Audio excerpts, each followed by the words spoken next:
Awesome. So everyone, please continue to type in the chat. We're just going to go ahead and get started. Welcome, everybody. My name is Daniel Barrera Ortega, and I'm the program specialist here at the SGSO Network. And I'm really excited to bring you this amazing presentation, Educating on a Changing Planet, Drought-Resistant and Climate Resilient Strategies for Future. Very relevant topic right now. We're going to learn all about strategies to save water, use water in ways that are more effective, and also, most importantly, how to incorporate our students into this process.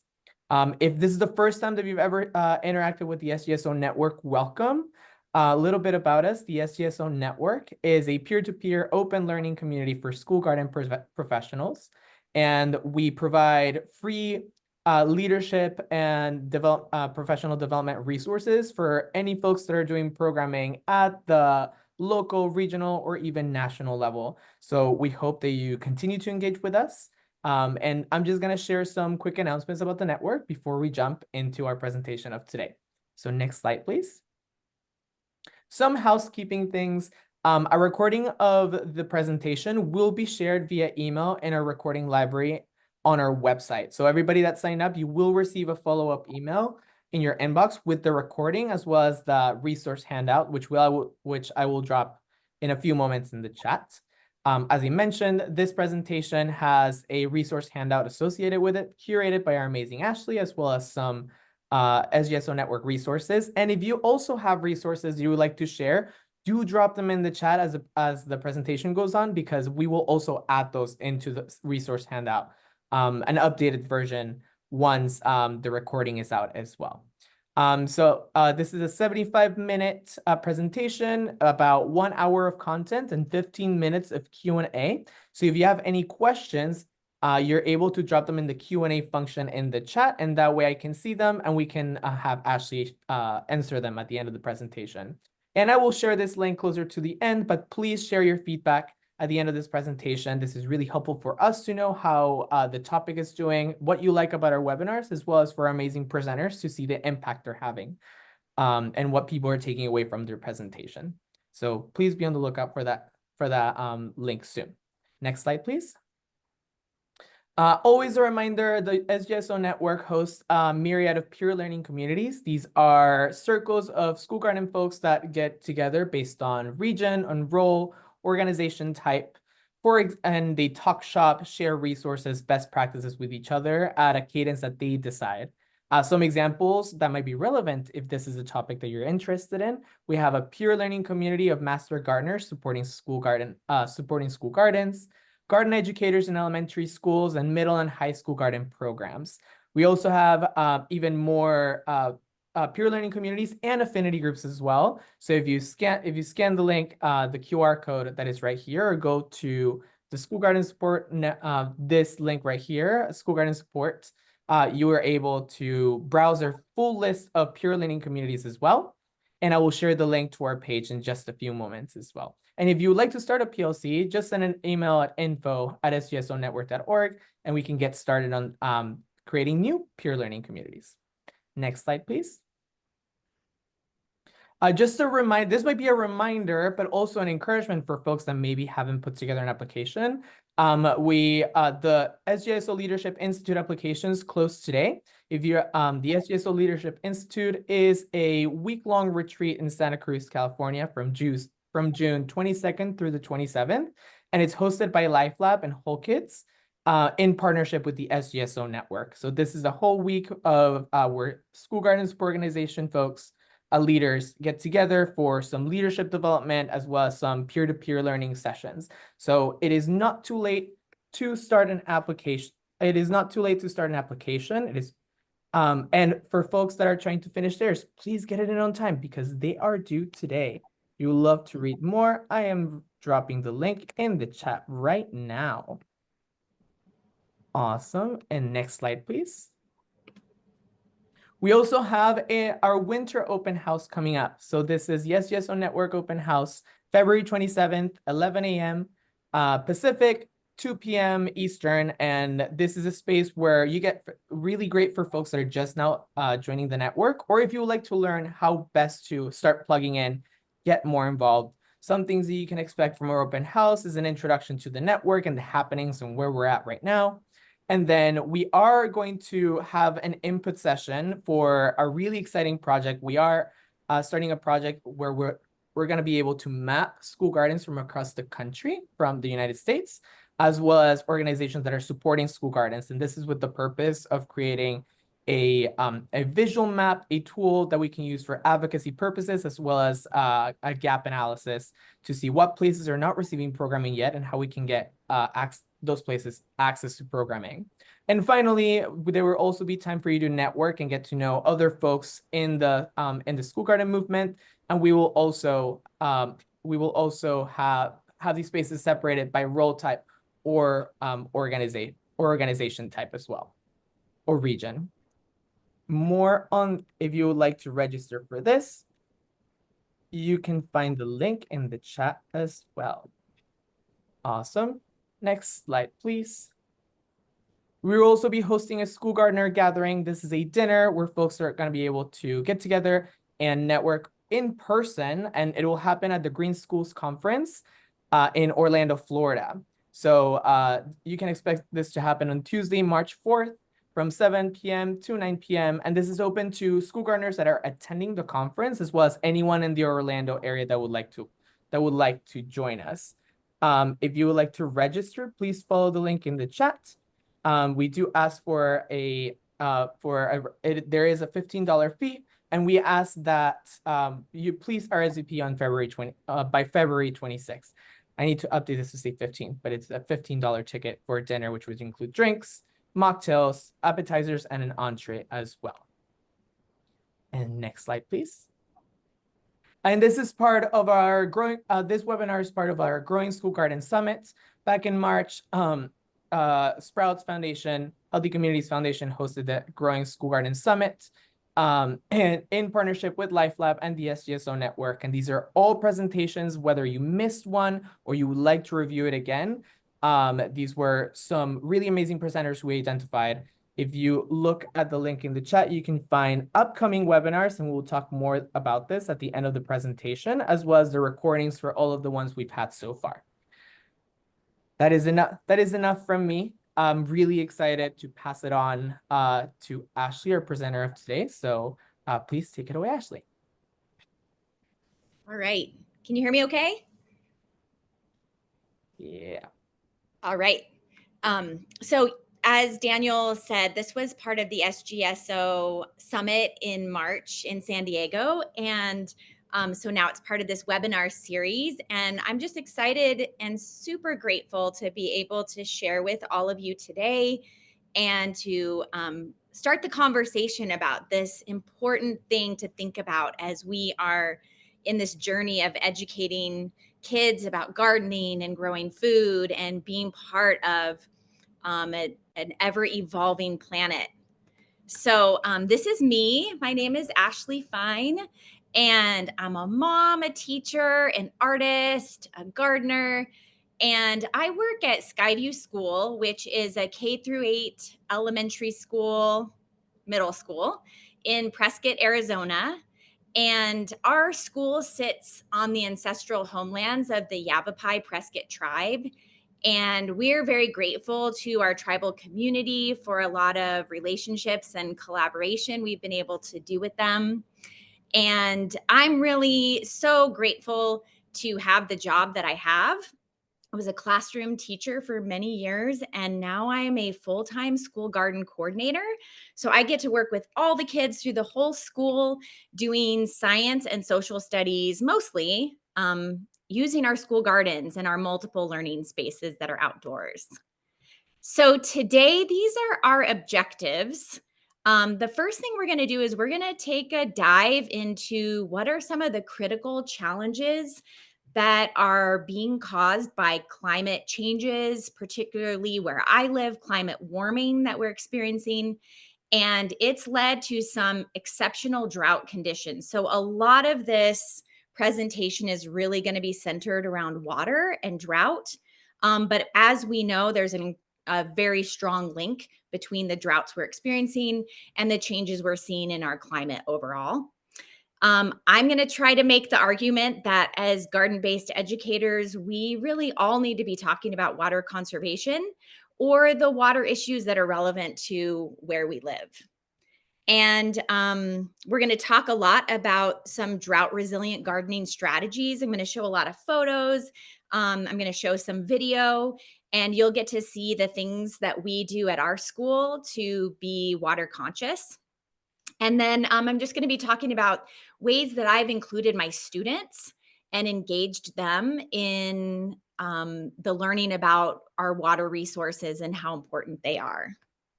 So we're going to start with a little poll.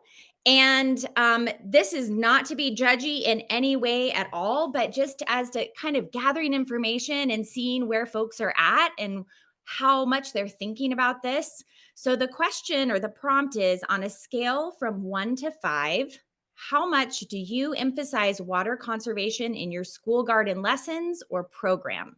So if you never do it, you've never thought of it, that would be a 1, all the way up to 5, where that's like maybe your main job. That's what you really focus on with students and or the school community at large. So let's go ahead and just take a minute to, Daniel, did you put that in the chat there? I think, yeah, folks are answering in the chat right now. Okay, great.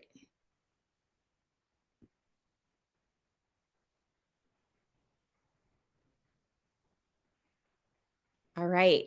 Yeah, quite a variety.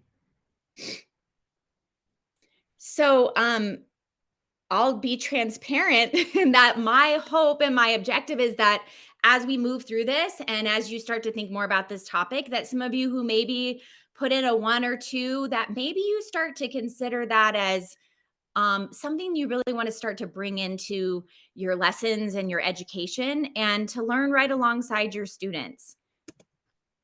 So I do want to acknowledge as we move forward, these developmental stages of a child's life and their education and the way that they're interacting in our school gardens and in the environment as a whole.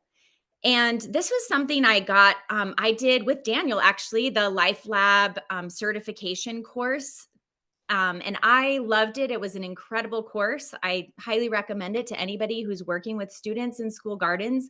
But they had us read this really incredible article by David Sobel called Beyond Ecophobia. And that article was such a good reminder about how to engage with students. Because as we know, this topic of climate change and climate impacts can be heavy, it can be big, it can be daunting.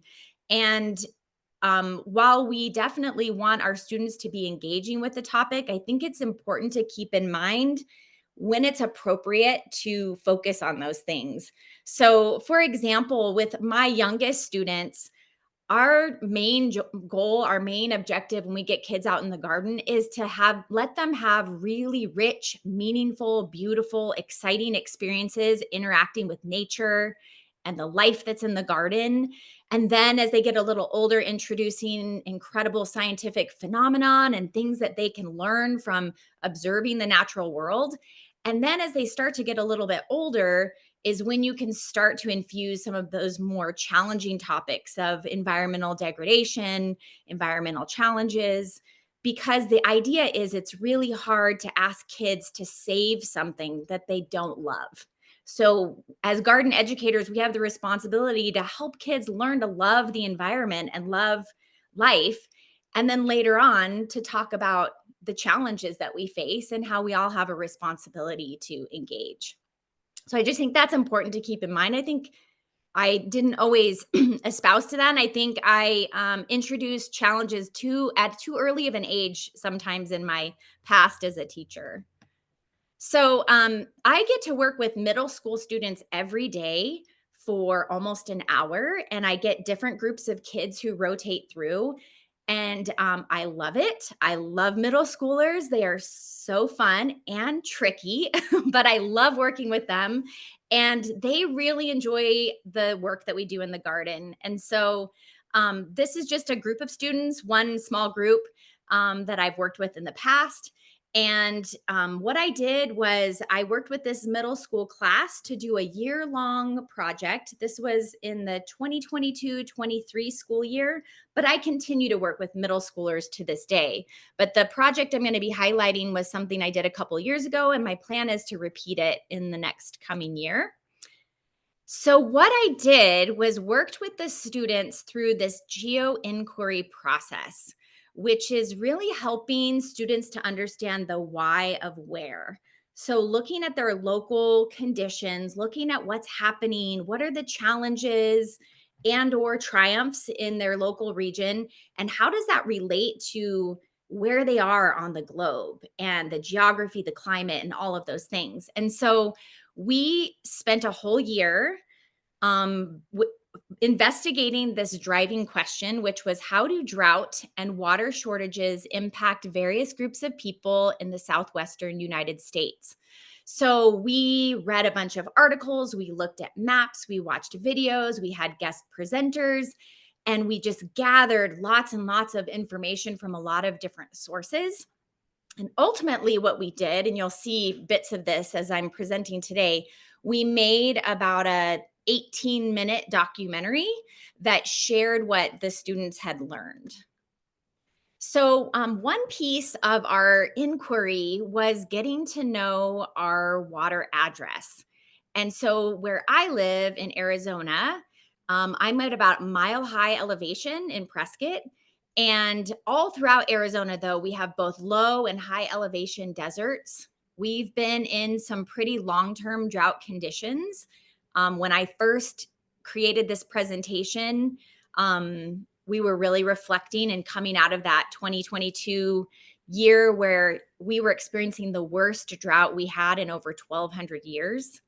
Where I live, we have a lot of groundwater depletion. We are what you call out of safe yield, meaning that we are extracting quite a bit more groundwater every year than is being recharged into our local aquifers. So that's not a sustainable source of water.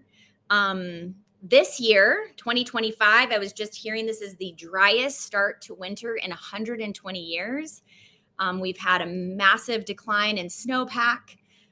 Here locally, we subsist on water that we get from the aquifers that feed the base flow of the Verde River. But throughout other parts of Arizona, like Phoenix and Tucson, they get their water largely from the Central Arizona Project, which is coming from the Colorado River. So I feel like it's really valuable for all people to think about what your water address is. And so I just explained to you kind of where I am and what my conditions are here. However, you all are coming from all kinds of places. And so if you live, for example, in New Orleans, you're not experiencing drought. Your water address might be knowing about flooding and knowing about rivers and levees and dams and things like that. Or you might be in an area where you're experiencing challenges with water quality and contaminants in water. So I would love it if you would either just take a moment for yourself and jot down on a piece of paper, or even better, if you could jot down your thoughts just minimally to some of these questions in the chat. I know we've already talked about where your water comes from, but maybe focusing on like, what are your conditions? What are some of the water related challenges that your community faces? And again, if you're not aware of that, you're not alone. There's a lot of people that don't really think about water because we turn on the tap and it's just there. And we don't necessarily have to recognize where it comes from or what it goes through to get to us. But I think it's good for all people to kind of pause and think about it because water is such a super essential part of our day to day and life in general. So if you can kind of pop into the chat some information about your own water address. Coastal flooding. Yeah, lead pipes. For sure. Stormwater management, thinking about runoff. A lot of people have failing infrastructure, flooding issues. That's interesting. Salt infiltration from harbors. Lots of extreme weather changes. Yeah, we've fluctuated between drought and periods of flooding, big time where I am. Excellent. Levees, snowpack, pollution. So I think that the really valuable, important thing is to just pause and recognize that water touches every part of our lives. Like, I remember reading this quote that humans are just leaky bags of water. Like, even our own bodies are mostly made of water. And everything we do with throughout the day, we are dependent on that beautiful and precious resource. And so to know about it and treat it with care is really vital. Thank you, everyone, for sharing. I appreciate that. So we're going to start talking and focusing in a bit for the West. This is so important, thinking about the Colorado River Basin. It's a huge watershed, provides water to about 40 million people, irrigates 5.5 million acres of farmland, provides a large amount of hydroelectric power. It's the lifeblood for tribal communities, wildlife, recreation areas, national parks. I want you to look at this map for just a moment, because where I am in Arizona, I'm in the Colorado River watershed, but we actually don't get our water from the Colorado River just because of where we're situated. But there are communities such as San Diego and Los Angeles that get a lot of their water from the Colorado River, but they don't actually exist inside the river basin. So these boundaries are like natural watershed boundaries, but they don't necessarily reflect where that water is going or how it is used. As you probably know, there's a vast network of canals that carries the Colorado River water all over the Southwest. So it's a very, very important watershed. So I'm going to just zip through these kind of quick, but one of the times I did this presentation was in San Diego for the summit. And San Diego gets about 72% of its water from the Colorado River. And again, it does not sit within that watershed. LA, which has been huge in the news with the fires that have been happening and a lot of controversy around, not having enough water to fight the fires properly. It's been a dry time. This has been an exceptionally dry time. And LA has kind of a complex water profile, but definitely one of its major straws, so to speak, is coming from the Colorado River.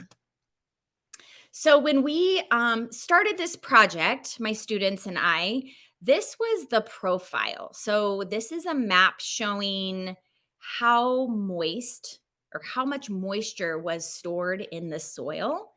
And that deep dark red is like less than 2% soil moisture. So this was a really good indicator of what kind of a drought we were experiencing. And I don't think it's quite this currently, but we're heading in the same direction with the year that we've had. So this is a very recent map. This is coming from a website, which is going to be linked into that resource page, and it's called drought-monitor.com or something, or it's just Drought Monitor. And it's a free resource. And it's really cool because it shows a map of the country, and then you can go in and zoom in on your own region and you can see what your local drought conditions are. So I did assignments with my students, having them zoom into this map and look at what the drought profile was. Where I live right now, we are in severe to extreme drought. And so this is just a really helpful tool because it's updated so frequently to let you know what your local conditions are. And so we've been talking a lot about water, but as we know, there's this link between human-caused climate change and temperature rise across the planet, and how that's contributing in some places to excessive flooding and in other places to excessive drought. So climate change and its impact on snow was responsible for about 30 to 50% of the declining stream flow in the Colorado River Basin in recent decades, and expected that that's going to continue in the same trend. So these images always just kind of take my breath away. So you can see in the upper left corner the dates. So that's just from 2000 to 2022. This is NASA satellite imagery looking over Lake Mead, which is one of the major lake reservoirs from the Colorado River. And in July of 2022, the lake was at its lowest level since it was originally filled back in, I believe, 1937. And we did have a little bit of a recovery period, as well as some decisions that have been made to kind of shift the allocation of water. This is a very hot topic in the West. Court cases, decisions, laws, things are rapidly and constantly changing, but everyone's kind of got their eye on how to manage this water in the river because it's so vital. But Lake Mead currently is at its second lowest level since 1937. So we haven't recovered much. So what I'm going to do now is I'm going to share with you a small chunk, a little less than 10 minutes, of this documentary that I made with my students. And so just so you have a little background on what I did with them, we went through that whole geo inquiry process where we looked at all the information. And then from that, the students had to work in teams to generate a 1-sentence summary that went along with an approximately 1-minute stop motion animation. So we used construction paper and a really cool app on phones and iPads that's called Stop Motion Pro. And they made these animations. And then I had other students who were our narrators. I had other students who worked to gather images and film footage from around our campus. And then we worked together through about 3 or 4 different sessions as a whole group, all 50 kids, and we would watch versions of the film, and the students would write back feedback and editing suggestions they had, so that then I would take that back. I had a parent who really helped me with the editing, which was so great. And what we created is what I'm going to share with you today. And I just am sharing the process in case you have the opportunity or the ability maybe to do, and it doesn't even have to be the same topic, but some sort of a project with your students like this. So again, this is, it's called Lifeblood, Our Water Dilemma. And I'm just going to go ahead and share this with you. I'll see you on the other side. In November 1922, representatives from the 7 western basin states signed the Colorado River Compact. This document became known as the Law of the River. It determines how much water each state can use. It also includes treaties with Mexico. The compact is set up as first come, first serve. In other words, those who took the water from the river first were given senior water rights to those who came after. In 1966, Glen Canyon Dam was built to provide hydroelectric power and greater water stability for farming and a growing Southwest. While many saw the dam as a great tool for economic growth and security, others protested, knowing the dam would cover a maze of impressive sandstone cliffs, rock spires, pools, and waterfalls. Many who remember Glen Canyon before it filled with water call it America's Lost National Park.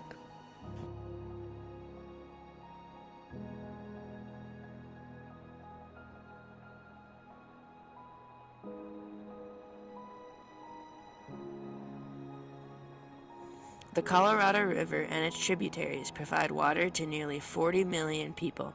It supplies water to irrigate nearly 5.5 million acres of land and a $5 billion agriculture industry.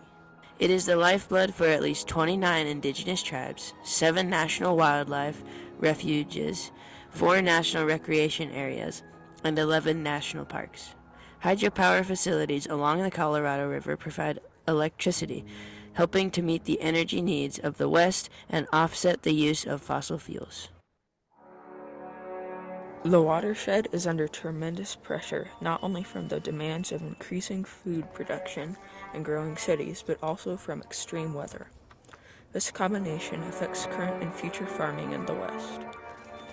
For much of the last 20 years, the Colorado River Basin has been in a severe drought, with the period between May and April 2021 the driest on record.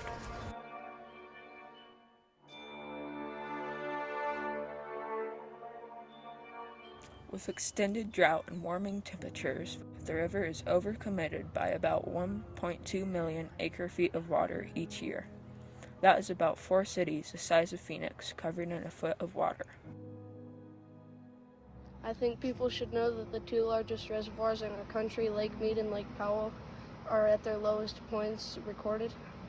My film is about forest fires, and the drought is increasing forest fires and decreasing the amount of water we can use to put it out, and so that's not good.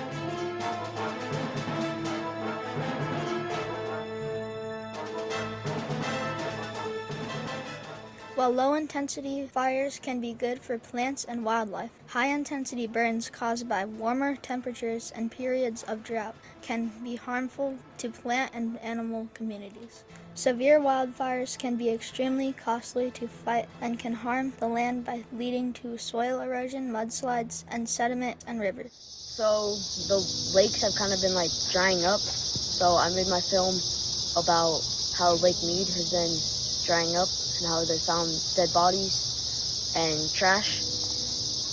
And yeah, you should keep the lakes clean.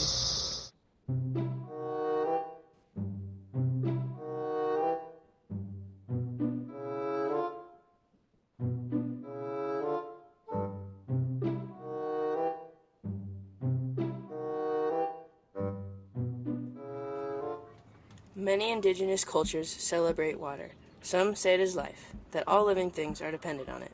Many cultures have lived on the river's edge for thousands of years, yet they do not have the tools to get their water from these rivers.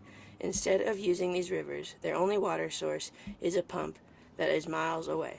Because of the issue of them not having access to the rivers, indigenous people are struggling with a court case about not getting the water they were promised. We can help by supporting them and their struggle.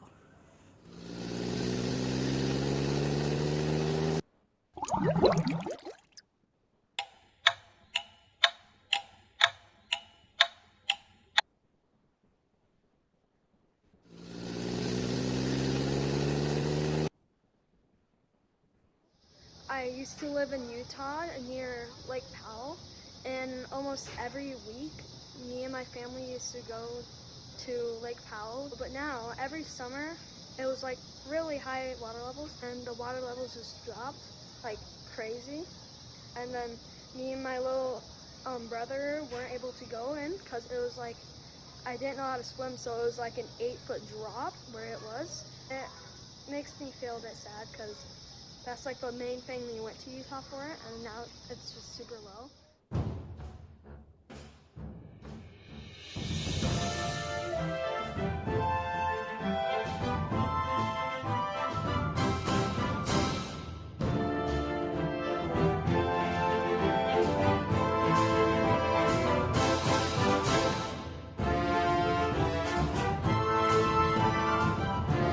Bonk.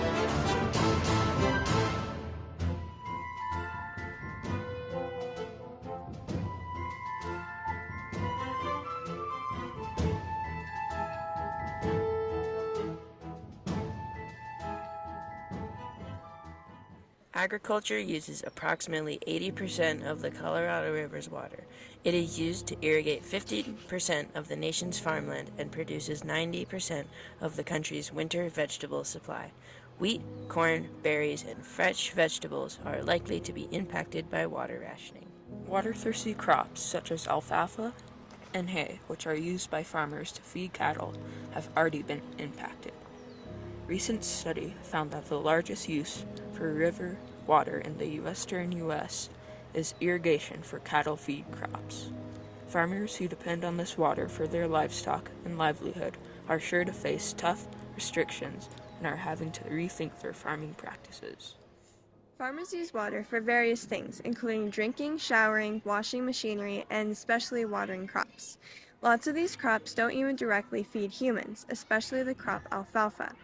Alfalfa is grown to feed cattle, but it uses about 3/4 of the water farmers use. The cattle that alfalfa feeds is only 15% of the cattle supply in the U.S., but it uses a tremendous amount of water.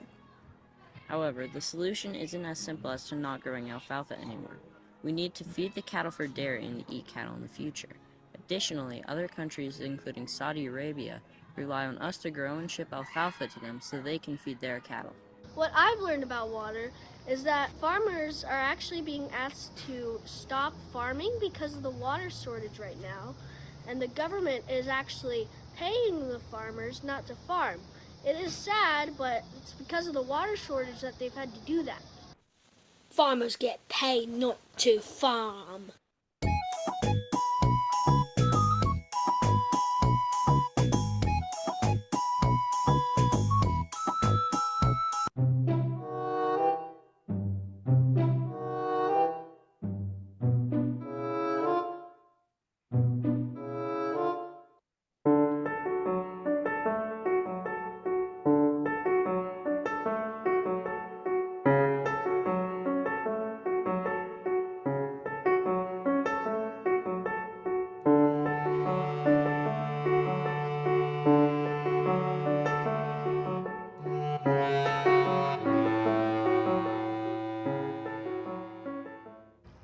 I think people should know that in the rivers that they are getting no more water really, and that we need to start conserving our water more and being more useful with it. I learned that our water just doesn't come from the faucet, and it comes from grounds and rivers. And when we don't be mindful about our water and how we use it, then it dries out the rivers and the groundwater that we have.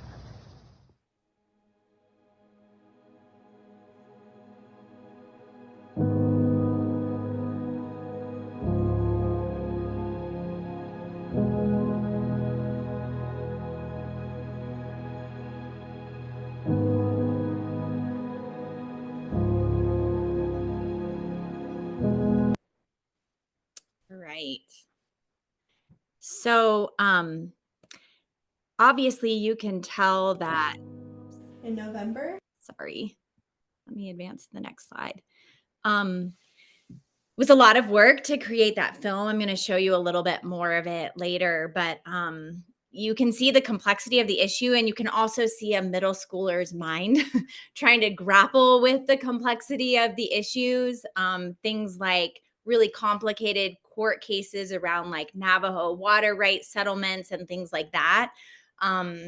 We went as deep as we could go, and the kids expressed what they had learned from our inquiry. So here we are, we're left with this challenge because we all know that it's really important to maintain healthy, local, close to home food supplies and also resilient, productive pollinator habitat. And then also for many of us, we also have this responsibility to protect our water resources. So trying to be a good gardener and also to protect water is something that is challenging and something that we have to continue to think about. How do we do both of those things? So what I'm going to do now is I'm just going to share with you some of the strategies that we have been employing at our school, and to again help make this case for the fact that garden-based education really, especially in the West, should be linked to water conservation education as well. One thing that we do in our school garden is we keep weather and eventually climate records. So we have this weather station. The kids visit it a couple times to at least once a week and record the local conditions. We have a rain gauge, a hygrometer, thermometer to see the temperature. So they record all of those things. And we really try to unpack this idea that there's a difference between weather and climate. And I think a lot of folks, adults included, do not really understand this. And I found this image through NOAA that I think is really helpful. So we think about weather as our short-term, day-to-day changes in conditions, where climate is a long-term pattern, 10, 20, 30, 100-year patterns. So weather is like, what are you going to put on each day versus climate? What types of clothes do you have in your closet to reflect the environment that you live in? These are the things that we do in our water conservation profile. We use ollas, mulch, shade. We really think about our plant selection. We do a lot of rain harvesting as well as composting and soil building. So I'm just going to show you some images and kind of go through these ideas. First and foremost, when we grow something, we want to make sure that it has a really high biological value. So we do not grow lawns or grass. We do have a few pots of like pretty ornamental flowers around the front door of the school. But for the most part, anything we grow, it's because it's promoting life. So the food we grow, we run a seasonal farm stand with our students. I do cooking projects with the kids every week. We do taste tests. I send food home with teachers, staff members. And any food that is not consumed that we miss somehow or is not able to be eaten, then we put that into our compost to work on soil building. And then anything else we grow is either a native plant, a fruit tree, or something that's going to benefit our local pollinators. So these are just some images from around our school and our school garden. And just a reminder that the life cycle and the water cycle are truly one and the same. We cannot have our precious life and the beauty in our gardens without it. So along the lines of plant selection, I have a link in my presentation, but I want to encourage you all to look at your local cooperative extension. And you'll have a different plant list depending on where you live, but we really try to plan on planting low water use, drought-tolerant plant species. So like on the far left of the screen, that's a wax currant, golden wax currant. And those actually produce really tasty, beautiful, edible berries. And then other things that we have like wildflowers, we try to make sure that we collect seeds that are very drought tolerant and very beneficial to the pollinator species in our gardens. We also really think a lot about plant selection. And so even in our edible schoolyards, our garden varieties, we want to pick plants and varieties that do really well where we live. So we've been saving seed and planting for the last several years a variety we call the Prescott tomato. And it was adapted very locally, super productive, kind of like a cross between a cherry and a Roma tomato. They do super well, and we grow them, sell them, give them away. We also are really appreciative whenever we receive the gift of seeds from other communities. So like, for example, in the bottom left here, these are Hopi purple pole beans. We've also grown Ha'al squash. And so leaning into the crops that have been grown and cultivated in this region by indigenous communities for many years. Shifting gears, another thing that we often use in our gardens is shade and wind protection.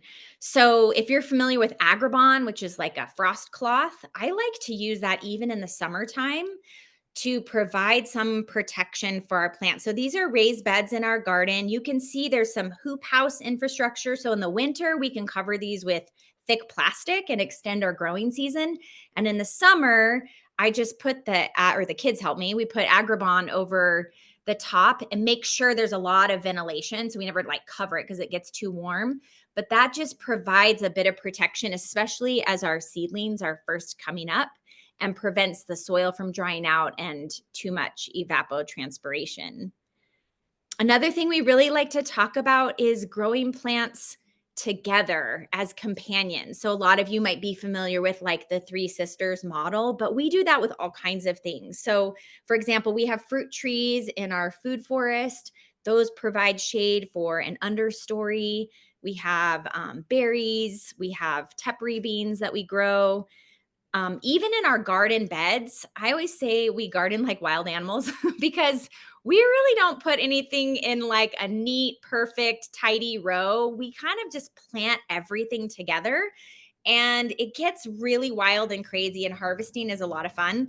But you'll have lettuce coming up under squash leaves and tomatoes that provide the backbone for bean plants to climb up. And so it's like all these things that are integrated, but by growing close together, they kind of help each other out like friends. And so it's really fun to watch and introduce that idea to kids. So we have about a 1/4 acre food forest garden. And like I said, we have an upper canopy that's like juniper trees and trees that would naturally be in the area. And then we have like a lower layer of fruit trees, other trees we planted. We have berry bushes, strawberries, wax currant, and a variety of edible plants that are mixed in with some of our just more local plant varieties. Another thing that we use is ollas and or watering stakes. So we make our ollas at school. This is a picture of some of my students putting them together using terracotta pots. You have to make sure that you get ones that are not glazed. Otherwise, the water won't be able to move through. But when we plant plants in our garden, we usually will put ollas in first and then plant the plants next to them. So I do want to acknowledge that ollas have been a strategy that have been used for thousands of years in many parts of the world, Asia, Africa, Central and South America, many places where people have to be concerned about drought and difficult growing conditions. And as you can see in this image, basically the water goes into the olla, it leaks via osmosis out into the soil, and the plant roots find that water deep underground, and very little water is lost to evaporation that way. So it's a really efficient strategy for watering. And here's just some more images.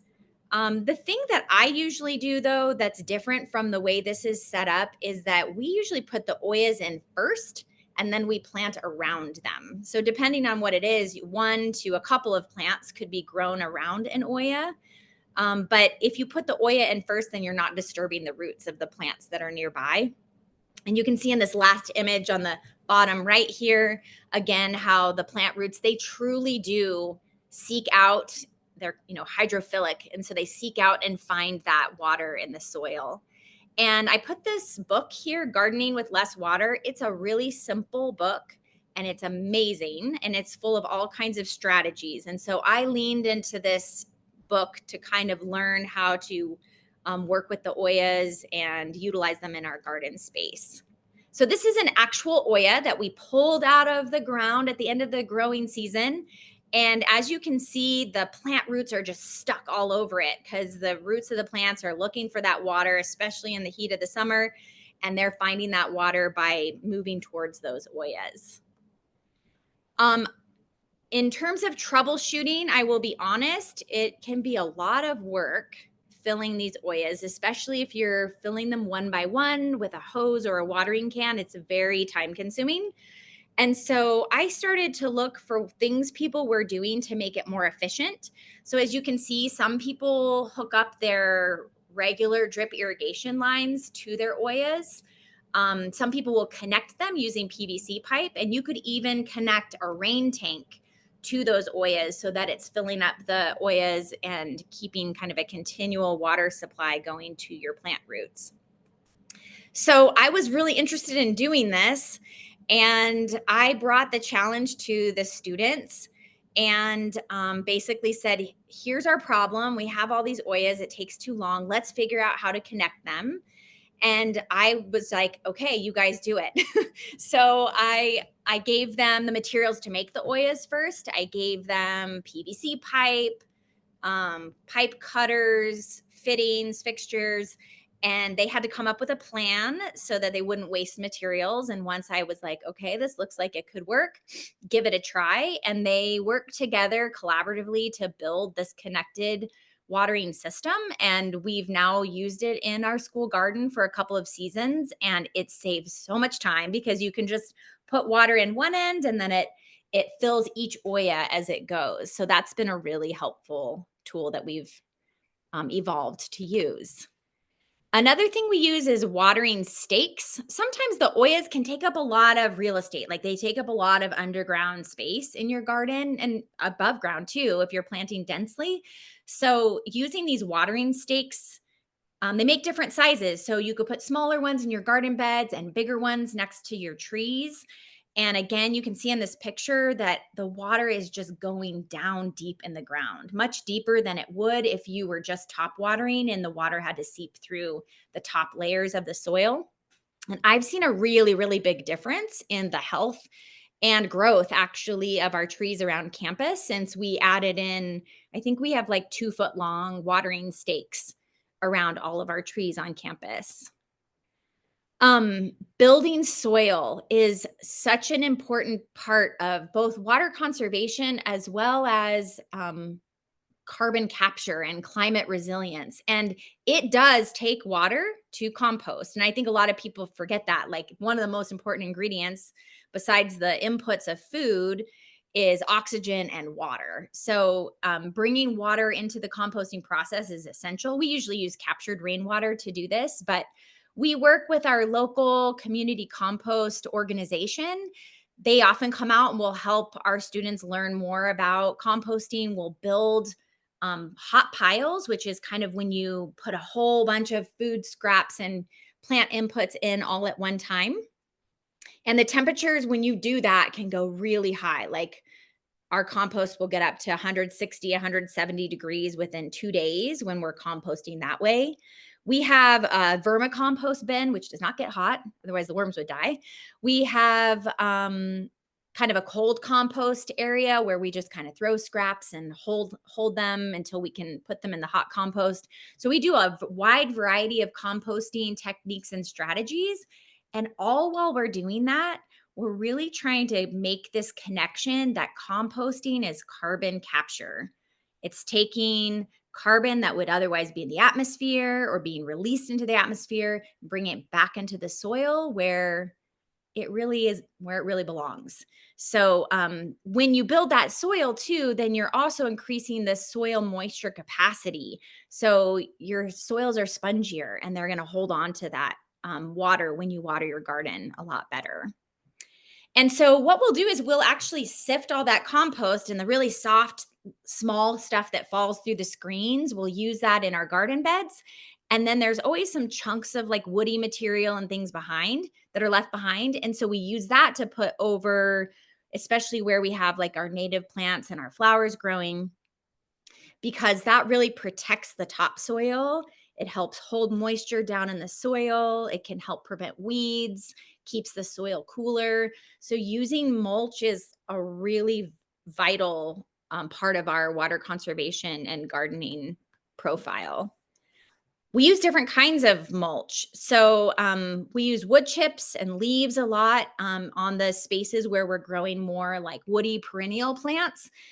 In the garden beds, wood chips can be a lot. Like depending on how you grow things, but I find that straw is my favorite mulch to use in a garden bed. It's really lightweight, but it still does help provide some shade and hold the moisture in the soil, but it lets enough sunlight through and it's just lightweight enough that lots of things can sprout underneath the straw and then work their way through. So I think straw is kind of a better thing to use on your edible beds and then the mulch around your perennial plants. I do not use plastic, but I do want to acknowledge, I know that a lot of our local farmers that grow in our area where it's very dry with very harsh soils, they use plastic to cover a lot of their crops. It really helps with weed prevention. So our organic farmers, it helps them get a fighting chance of keeping back the weeds. And then also because it is so dry and hot and windy, it helps to hold that moisture in the soil. So their drip lines are underneath that plastic. And I know a lot of our farmers would struggle with production if they didn't use this. So I don't love using plastic with the kids or in general, but I absolutely can recognize why it's used and how helpful it can be. I'm going to talk a bit about rainwater harvesting. And this is a big piece of our water profile at our school. So I'm going to talk about two different kinds. The first is passive rain harvesting.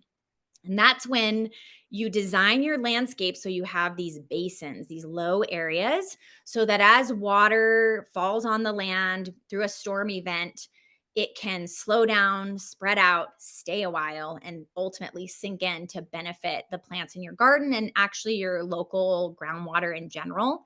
So we watched where the water would flow over our campus when we would have a rain event. And then we actually used a backhoe to scrape out deeper basins, and we lined them with river rock. And then we planted around those basins, a little bit in, depending on the plants. And that has really helped our plants in our garden to thrive and do well on a lot less watering. This is an area near the front of our school that had been experiencing a lot of flooding. My heart aches looking at the snow because we've had no snow, no rain for 100 days or more here. And so this was a couple years ago, but you can see the function of it where the water is around these Arizona ash trees and it really helps them to stay healthy. These are a couple other just glimpses at this passive rain harvesting. The one image with the street, there's a curb cut. So you can see the curb on the side of the street. It's cut out intentionally so that when there is a rain event, water isn't just flowing directly into an arroyo or a culvert, that it's actually guided into these sort of street side gardens, often for pollinators, and it's helping to utilize that precious water when it's falling on the landscape. You can route water directly from your rooftop into a basin garden. And then it's so important to acknowledge the indigenous wisdom of folks who have been growing and gardening and doing agriculture in this area for thousands of years. So like the Hopi and the Dene who employ dry farming strategies, which is just incredible. And the Akchen farming, which is kind of like a series of check dams, which can help slow and divert water to help promote the growth of crops on little to no irrigation and mostly just rainfall. This is at our school. So we have also a lot of rain tanks and we do what we call active rain harvesting. So that's when you're actually catching water off a rooftop and funneling it into big tanks. There's a formula I'm going to show you on the next slide of how you can calculate this, but an inch of rain from this rooftop will yield 1,000 gallons of stored water. So these tanks hold 500 gallons. So every time we get an inch of rain, 2 of these tanks will fill up completely. So the formula basically is when you get an inch of rain per 1,000 square feet of rooftop, you're going to get about 623 gallons of water. And that's kind of any typical roof.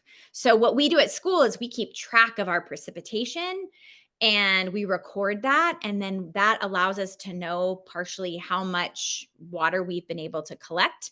When the tanks get full, they have an overflow that goes then into those basins. So it's important to kind of know those tanks will fill up and where that water will go next. And our system is actually automated. So what happens in a rain event is the water will fall on the roof, go through gutters, go through filters, a first flush, and it gets stored in a tank. And then that tank is connected to a pump as well as a drip system that has a timer.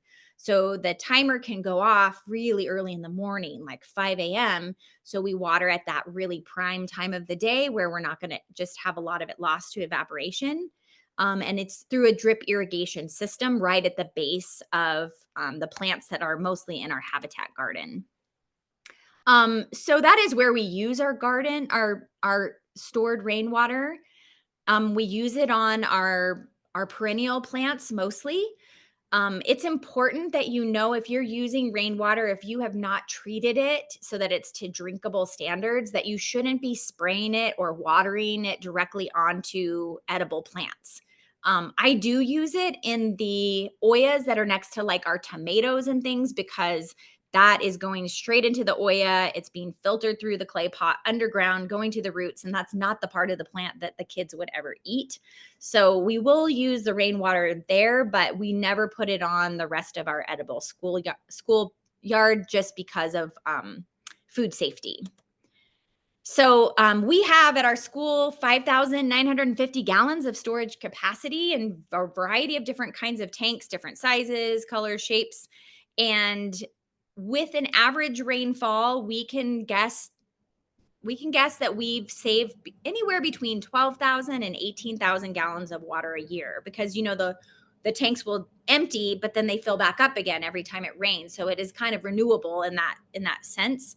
And we do use a lot of water. I mean, I feel the guilt of that. Growing all these plants, there's a lot of water that we use, but this is a significant offset of that water use that we do. This is not my school, but I do feel like it's really important to acknowledge some other strategies. And I have a personal goal of trying to bring, at least on a very small scale, a little bit of this to my students in Prescott, where I live. But Tucson has some incredible school gardens, amazing school garden programs and networks. And at Monzo Elementary, if any of you have ever been there or had the opportunity to see it, it's such a great and inspiring school. And they're doing agrovoltaics, which is basically growing plants underneath the shade of solar panels. So you're teaching students about renewable energy, and then also utilizing that shade in places where it can get 115 degrees regularly in the summer. That shade is going to benefit the plants. They're still going to get sunlight. They're still going to be able to grow, but it kind of takes the pressure off of those plants and the heat of the day. And those solar rays are actually also harvesting renewable energy. So I think it's a really powerful thing to at least get kids to start thinking about when they're thinking about their own future. Timers, having your garden. I mean, I think hand watering is really a powerful way to stay connected to how much water you're using, but sometimes we can't be there at the best times to be watering. So watering in the early morning and the late afternoon, and making sure that your system has the capacity for rain delay. There's even automatic sensors that can tell when when there's been a rain event that's significant enough that it doesn't need to water. And so that irrigation system will automatically kick off for like 24 hours or however long. And so these are things that can help again with your overall water profile. This is something I just pulled from Kids Gardening. This is a link in the resource too. There's a really beautiful set of lessons about being water wise, and it's called Water Wise Garden Explorers, again through Kids Gardening.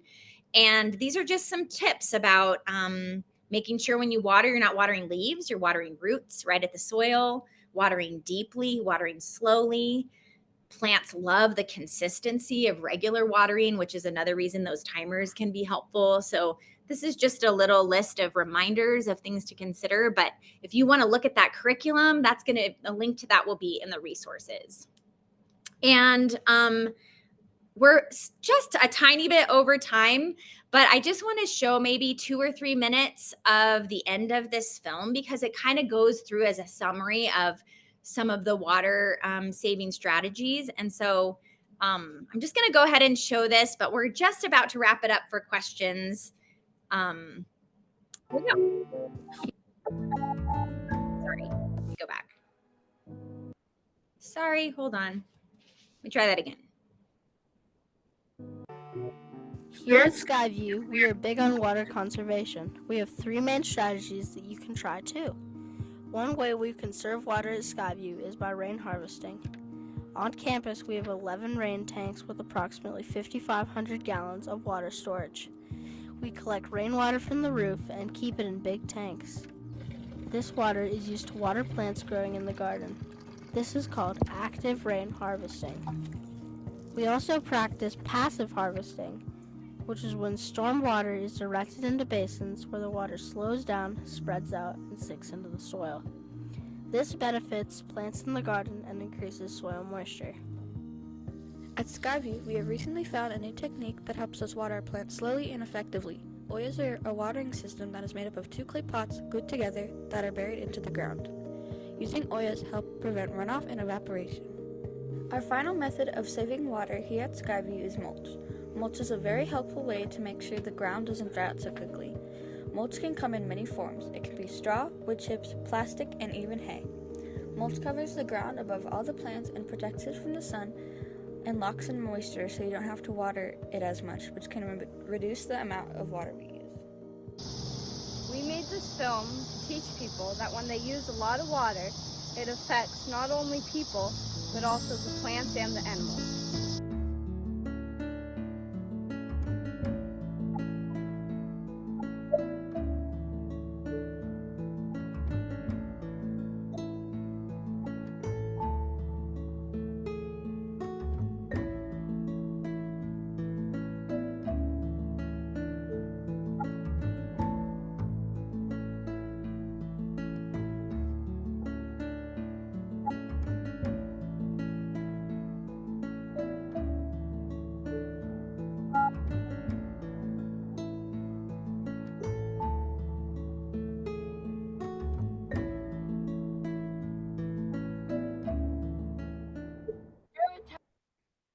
All right.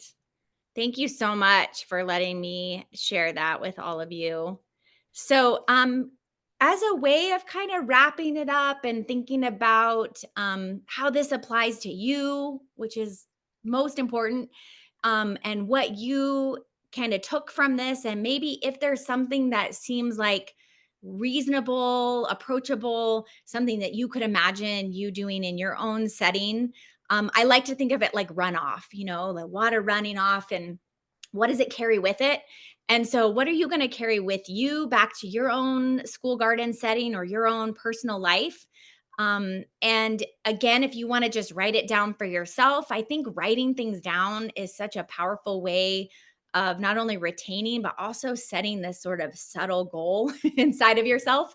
And so, if you're willing to add your thoughts into the chat and share with other people something that maybe you really took to heart that you might want to try, or something even that you're also already doing that maybe I didn't mention that you think would be helpful for other people to consider, I think that would be a great thing to throw in the chat as well. So go ahead and just take a little time.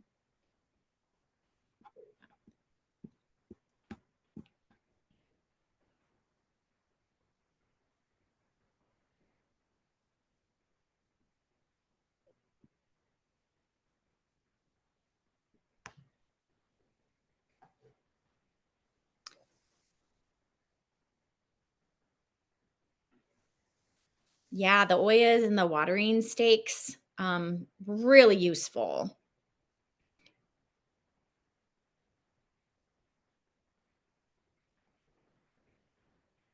Yeah, the rain harvesting, I've been at it for a while, and I think there's so many ways that you can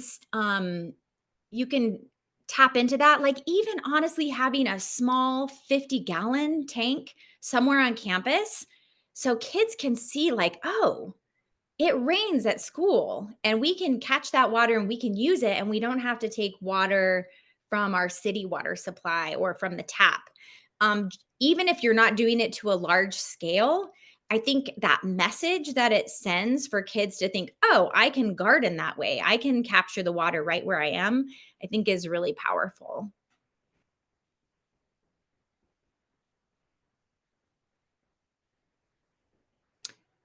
Yeah, using rain harvesting as a STEM lesson, getting kids to think about how would you design a system where you could catch water and then effectively move it to other parts of your garden. You could do a lot of engineering things with kids, giving them small scale materials to work with.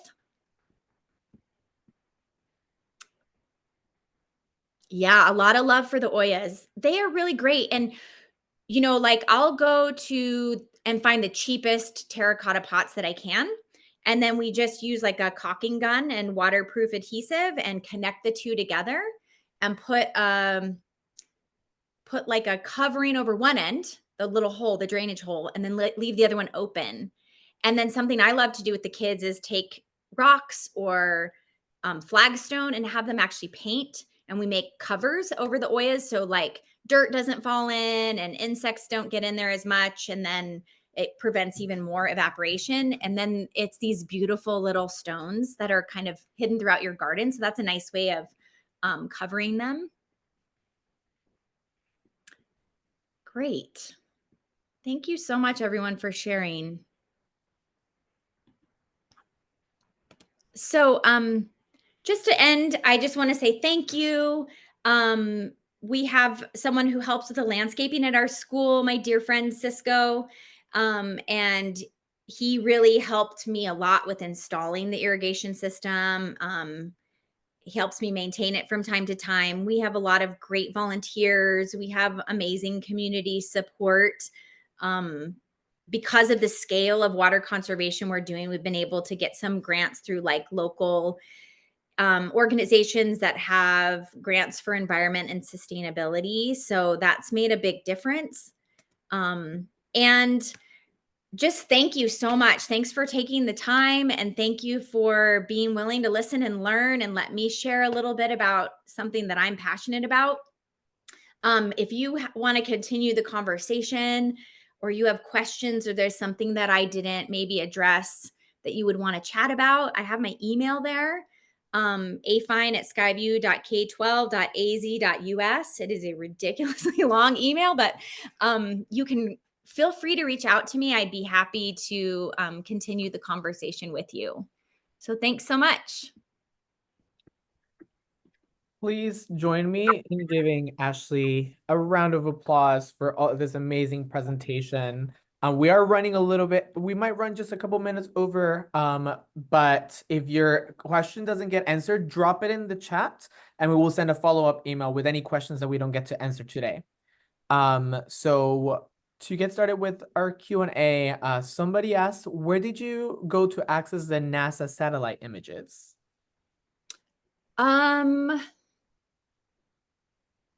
Just the internet. I had gone to this really incredible workshop. It was called the Four Corners Institute. And we had a National Geographic explorer who gave this like unbelievable presentation. Like I couldn't believe what I was learning from this person.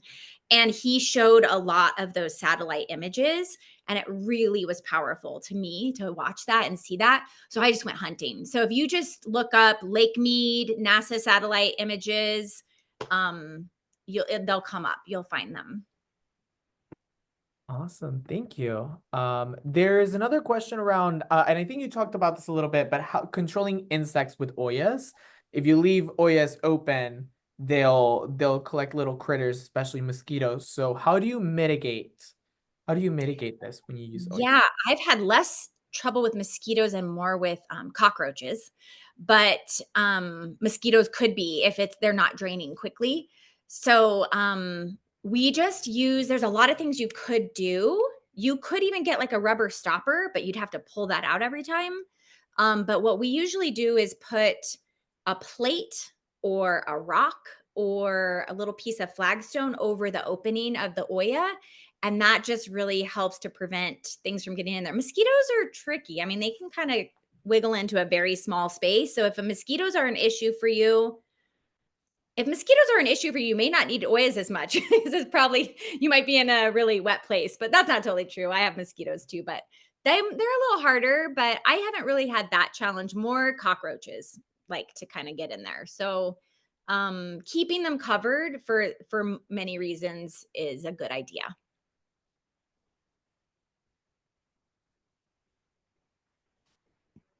Oh, I can't hear you.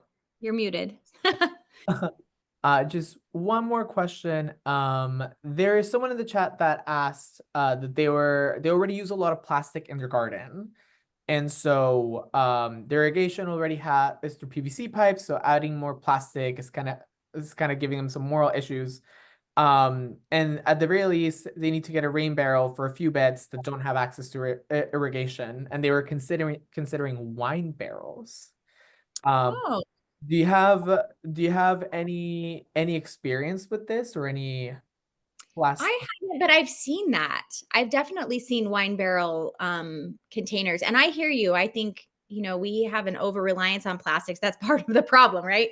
But we do have one tank on campus. I think you saw it maybe in the film, and it's corrugated metal. So it was looped around and placed in concrete, and that's actually one of our best tanks. And then it has two outspouts that we can just turn on and utilize. But that's more of a non-plastic alternative to the rain barrels. But I think I've definitely seen them. I think they might be a little pricier to use a wine barrel, but I don't see why not, as long as you get the right kind of fittings and fixtures so that you can drain it well. Yeah, and someone in the chat also just shared that you can use bamboo as well instead of PVC pipes. So using that. Great. Yeah, great. So Excellent. we are about at time. So there are still some other questions which we will have Ashley just type the answers, and then we will send a follow-up email to everybody with all of those questions. There's some really juicy questions. And I want to respect everybody's time as well. So one more time, again, thank you so much, Ashley, for joining us today and for that amazing presentation. Thank you, folks, for spending this time with us and dedicating some time to learning about water and water conservation. I hope you'll incorporate these practices with your students. Before you go, though, please, please, please remember to share your feedback. I will share it again because that link should be hyperlinked. There we go. Please share your feedback. This is helpful for us to hear what you found helpful, what you would like to see more of, as well as giving our amazing presenter some feedback on how amazing her presentation was and how she can continue to make it better. So one more time, thank you, Ashley. Thank you, everybody. Hope you have a great day. And we will see you soon. Bye, everybody. Thank you.